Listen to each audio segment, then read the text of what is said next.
All right, once again, it's Odell Dove, Houston FinTech Corporation, HoustonFinTech.com, coming to you with Money Matters 101, Lesson 2. Money Matters 101, Lesson 2. Let's get right into it. In Lesson 1, we talked about what money is. We talked about how to make money, better ways to make money. We talked about what is it that you want to add or bring value to the table so that you can make even more money and actually bring something to society or to the table of value by increasing your value, by increasing in your performance, in whatever talent, gifts, services that you provide.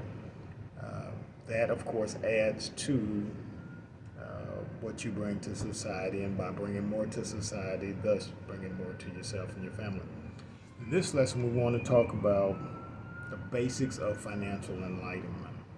And so let's start at the very beginning, right? When we talk about money, the first thing we have to do is make it, right? So number one is to generate income, right? So many people, when they think of creating income or how to make money, they think about getting a job. There's absolutely nothing wrong with getting a job. 80% of the population is going to get a job and work for someone else. That's fine. I simply would like to say create or generate income. You want to create or generate income in a way that is consistent, right? Because the consistency is what you're going to base your life, your lifestyle, and your ability to do things on. Once you've created a consistent income, then the next thing we want to do is a budget, right? If we're making money and we're spending it without any form of direction, without a plan, surely we're a boat in the middle of the ocean with no rudder. So one is to create income.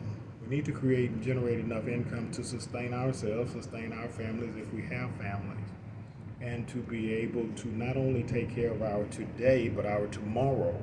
And not only take care of our today and tomorrow, but a good man, in this case, good man or woman, takes care of his children's children. He leaves a legacy for his children's children, which means that not only am I creating income for myself today and for myself tomorrow and my family, I'm also looking beyond whatever children I may have to those children's children, right? And so that's true financial enlightenment, to not only find a way to create enough and generate enough income to fulfill yourself and your purpose here, but to also give a head start to the next generation. To me, that's financial enlightenment, okay? So we create a budget based on our spending, based on our giving, saving, investing, and that budget is going to be, my recommendation, no more than 60% of your current consistent income. So, for example, if you're making $5,000 a month, 60% of that is $3,000 a month. And in today's time, you say, man, I cannot live on $3,000 a month. If you're single, maybe. You have a spouse, if they're also making $5,000 a month, and you add another $3,000, maybe. But it is a challenge to limit yourself to 60% of whatever your income is. So obviously what you want to do is create and generate enough income so that 60% of that not only sustains you today, but also sets you up and gives you a retirement fund and etc. for tomorrow. 60%. 60%. 60%. We're going to include in that budget,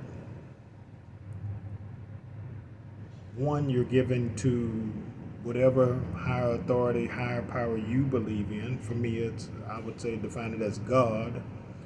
But if you believe in a higher power and you believe that giving first fruits to that higher power is a wise thing to do, then we want to set that aside first.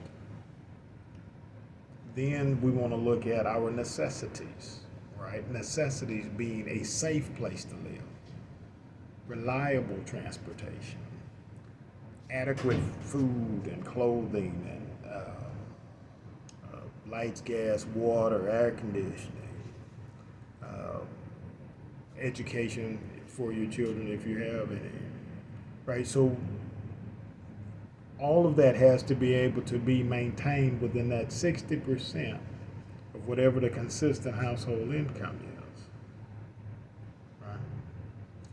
If you cannot maintain it within that 60%, we're going to go back to step one, which is the creation and the generation of more income. Right, we're going to have to look at how do we generate more income, and I'm making it sound simpler than it is. Of course, everybody wants to make more money. So, tell me how to make more money. It's not as simple as just going back and saying, I want to make more money.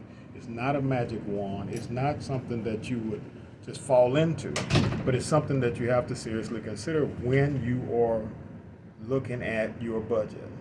The answer is not to say to go up from 60% to 70% or 80%.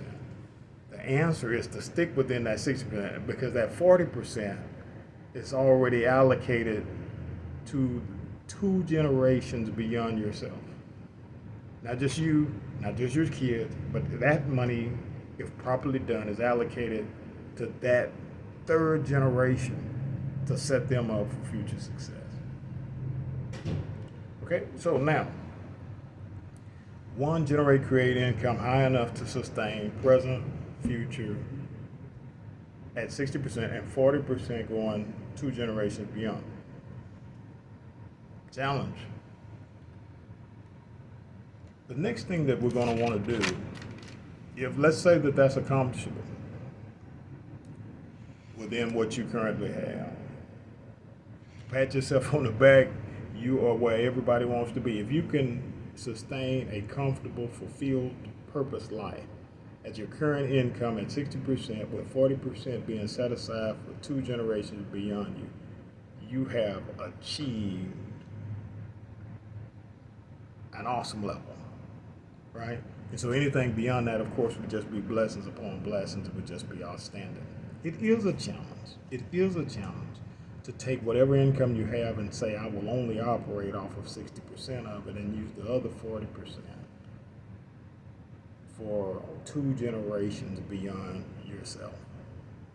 But it's a challenge that if you can meet it for even just 5 years, 10 years, it changes the dynamics of every generation of your lineage going forward. That's how powerful a head start being that disciplined for 5, 10, 20 years can really do.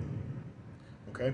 And we're just dealing with the basics of financial enlightenment. We're going to talk about how to use those funds as far as life insurance, annuities, retirement, college funds. We're going to talk about how to set up the structure for that 40% later. That's higher level learning. But for right now, we have to work on consistency of income high enough to sustain present, current generation, next generation if you have kids, and then the 40% set aside for the 3rd generation. That's basic. This is at the basic level, right? Then the next thing that we're going to look at is sense of fulfillment and purpose in what you're currently doing. Does us no good to have a job that pays well enough to maintain the current living without giving us a sense of fulfillment. If you're coming home every day, she's coming home every day, people are unhappy, stressed out, miserable. The money's there, but the joy of life is not. So we have to be doing something to fulfill our purpose in that joy of life, right? So when we look to create this wealth, generate this income, my strong advice to you is to find something that you enjoy doing, something that you're passionate about. The easiest thing in the world to do is to take a job that pays enough, but it does not give us happiness and joy. You spend 8, 9, 10 hours a day miserable, beneath your purpose, unfulfilled. Don't do 30, 40, 50 years of life like that. That's not a life. So when creation and generating this income, let's have it in mind at the very beginning to find something that we're passionate about, that we can be good enough at, that it will reward us enough to take care of everything else. And trust me, if you're good enough at shoe shining, you shine the president's shoes, you shine king's shoes, they get paid enough to make it. So it's not necessarily what we do, it's how good are we at doing what we do. Right? So lesson 2, brief lesson here. Create, generate income. Financial enlightenment is going to begin with the creation and generation of income, consistent income.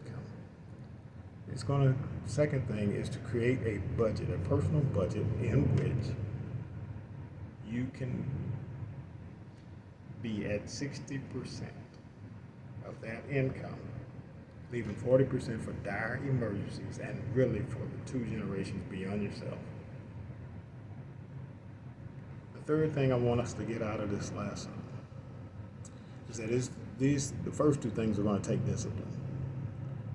But with that practice of discipline, which you will pass down to your other generations,